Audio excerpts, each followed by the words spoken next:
جیسا کروگے ویسا بھروگے اردو کہانی۔ ایک دفعہ کا ذکر ہے کہ ایک تاجر تجارت کی غرض سے ملک سے باہر جانے لگا تو اس نے اپنے دوست کو لوہے سے بھرا ایک صندوق امانت کے طور پر دیا اور کہنے لگا کہ واپس آ کر لے لوں گا۔ کچھ عرصہ کے بعد اس کا دوست واپس آیا تو اس نے اپنی امانت طلب کی۔ اس کا دوست بہت بددیانت تھا۔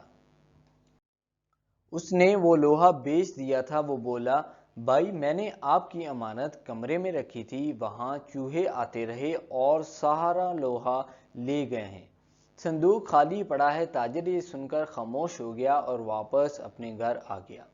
کچھ دنوں بعد اس بددیانت دوست کا چھوٹا بیٹا گلی میں کھیل رہا تھا۔ تاجر وہاں سے گزر رہا تھا تو اس نے اسے گود میں اٹھایا اور اپنے گھر لا کر چھپا دیا۔ لڑکا کافی دیر تک گھر نہ پہنچا تو باپ کو فکر ہوئی۔ اس نے اپنے بچے کو ادھر ادھر تلاش کیا لیکن وہ کہیں ہوتا تو ملتا۔ آخر بچے کی گمشدگی کی منادی کرائی گئی۔ 2-3 روز کے بعد تاجر اس کے پاس گیا تو اس کے دوست، احباب اور رشتہ دار بچے کی گمشدگی پر افسوس کا اظہار کر رہے تھے۔ وہ بھی ان میں شامل ہو گیا۔ باتوں باتوں میں کہنے لگا کہ میں نے 3 دن ہوئے ایک چیل کو دیکھا جو بچے کو اٹھا کر اڑی جا رہی تھی۔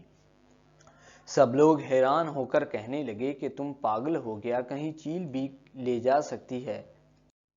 تاجر نے فوراً کہا، جس ملک کے چوہے ایک صندوق میں رکھا ہوا لوہا کھا سکتے ہیں، وہاں کی چیلیں بھی بچے کو اٹھا لیں تو کوئی تعجب کی بات نہیں۔